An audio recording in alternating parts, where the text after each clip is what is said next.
আল্লামা শাইখুল হাদিস আল্লামা মামুনুল হক সাহেবের মতো এত বড় আলিম যার ঠ্যাঙ্গের দুলার মতো হবে না গলা কাটা ওয়াজ ব্যবসায়ী। আমি বলবো জামিয়া রহমানিয়ার মামুন সাহেবকে, আল্লাহ হায়াতে বাঁচা রাখলে আমার ছোট ভাই মাওলানা মামুন আসবে। আল্লামা মামুনুল হক যদি ডাক দেয় তাইলে মোহাব্বত প্রকাশ করে রক্ত দিতে রাজি আছো তো? মামুনুল হক যুগে যুগে হাজার হাজার আসে না, দুই একটাই আছে। থাকতে কদর করো, চলে গেলে কাইন্দাও পাইবা না। শাইখুল হাদিস হযরত মাওলানা মামুনুল হক সাহেব, যুব সমাজের নয়নমণি হযরতুল আল্লাম মামুনুল হক সাহেব দামাত বারাকাতুহুম। প্রিয় ভাই শেখ মামুনুল হক শেখ আলিসুল্লাহ ভাই, মামুন ভাইকে হয়তো আমি হজে প্রথম দেখেছি, হজে প্রথম দেখা। শেখ ইবনে শেখ আল্লামা ইবনে আল্লামা মামুনুল হক দামাত বারাকাতুহুমুল আলিয়া, এরকম মামুনুল হক সাহেবের মতো আল্লামা মামুনুল হক, মাওলানা মামুনুল হকের সৌরভ আল্লাহ তাআলা এই দক্ষিণ পূর্ব এশিয়া নয় গোটা পৃথিবী পর্যন্ত আল্লাহ তাআলা ছড়িয়ে দিন। বাংলাদেশে সবাই যখন কাপুরুষ, কেউ হক কথা বলে না, তখন হকের আওয়াজ শুধু মুহতারাম মামুনুল হক বারাকাল্লাহু তাআলার কণ্ঠ থেকেই বেরিয়ে আসে। কথা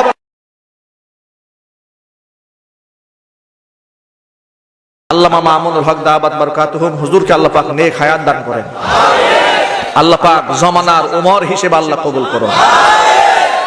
আল্লামা মামুনুল হক সাহেব, আলহামদুলিল্লাহ মামুনুল হক আমরা তাকে কলিজা দিয়ে ভালোবাসি, ঠিক না বেটি? আমরা যুবকরা তাকে ভালোবাসি, যাকে আমরা নায়ক মনে করি। কথা আল্লামা মামুনুল হকের হুঙ্কার, নবীর পরে নবী নাই, সংসদে আইন চাই, ঠিক কিনা?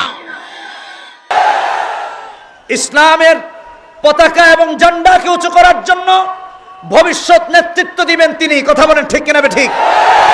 তারুণ্যের অহংকার, যুবকদের অনুপ্রেরণা আমরা যাকে দেখতে পাই তিনি হলেন মুহতারাম মামুনুল হক দামাত বারাকাতুহুমুল আলিয়া। আমাদের মুরব্বী, আমাদের বড় ভাই, আল্লাহ তাআলা তাকে নেক হায়াত দান করুন।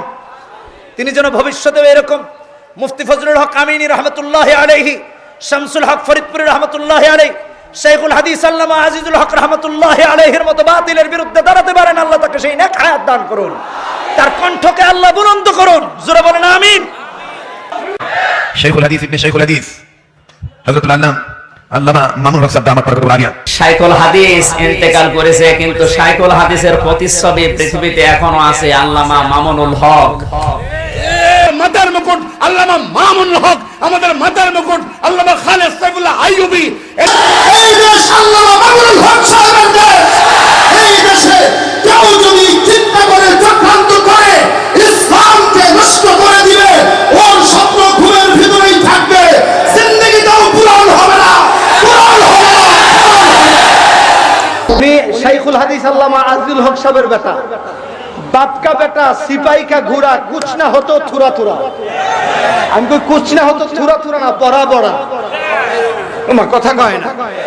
আমরা তো এই মামুনুল হক সাহেবকে নিয়ে একটা স্বপ্ন দেখি, আগামীর বাংলাদেশের রাজনীতির প্রেক্ষাপটকে কোরআনের শাসনে রূপান্তরিত করার জন্য মামুনুল হক ভূমিকা পালন করবেন ইনশাআল্লাহ। আমার ভাই আসতেছে, আলহামদুলিল্লাহ মাওলানা মামুনুল হক আসতেছে। আমি মনে করি অনেকে আপত্তি জানায়, এরকম হুঙ্কার ছাড়ে কেন, চেঁচামেচি করে কেন, চিল্লায় কেন বেটা? আরে ওই চিল্লানোর জন্য কলিজা লাগে, কথা কোন ঠিক কিনা? সব জায়গায় মিনমিন চলে না, এটা ইমানদারের একটা বড় আলামত। আশিদ্দাউ আলাল কুফফার, এই ঈমান সবার মধ্যে থাকে না। মামুনুল হক যুগে যুগে হাজার হাজার আসে না, দুই একটাই আছে। থাকতে কদর করো, চলে গেলে কাইন্দাও পাইবা না।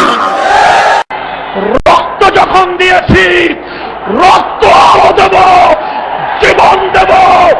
রক্তের বিনিময়ে আল্লাহর জমিনে আল্লাহ নবীর ইজ্জতের হেফাজত করেই ছাড়বো ইনশাআল্লাহ। হযরত আল্লামা শাইখুল হাদিস আল্লামা মামুনুল হক সাহেবের মতো এত বড় আলিম যার ঠ্যাঙ্গের দুলার মতো হবে না গলা কাটা ওয়াজ ব্যবসায়ী। আল্লামা মামুনুল হক সাহেবকে আল্লাহ এত বড় এলেম দান করেছেন, এত বড় যোগ্যতা দান করেছেন, এত বড় শক্তি দান করেছেন, এত বড় দ্বীনের খাদেম হিসেবে কবুল করেছেন। গলা কাটা ওয়াজ ব্যবসায়ীরা আল্লামা মামুনুল হক সাহেবের ঠ্যাঙ্গের দুলার সমানো হবে না। আমি ওলামায়ে কেরামকে বলবো, বর্তমানে বাংলাদেশের সর্ববৃহত্তম আন্দোলন হওয়া উচিত এবং সর্বসম্মিলিতভাবে। আমি হাটহাজারী হযরতকে বলবো, আমি বলবো জামিয়া রহমানিয়া মামুন সাহেবকে, আমি বলতেছি যে এটা আমার শেষ কথা। কথা শুনেন, মামুন সাহেব তো শুনবেনি। আজকের প্রধান অতিথি আল্লামা জুনায়েদ বারকাতুহু দামাত বারাকাতুহু, আমাদের অহংকার আল্লামা মামুনুল হক বাতিলের বিরুদ্ধে অভিযুক্ত আল্লামা মামুনুল হকের মাথায় আল্লামা জুনায়েদ বারকাতুহু দামাত বারাকাতুহু পাগড়ি পরিয়ে দেবেন।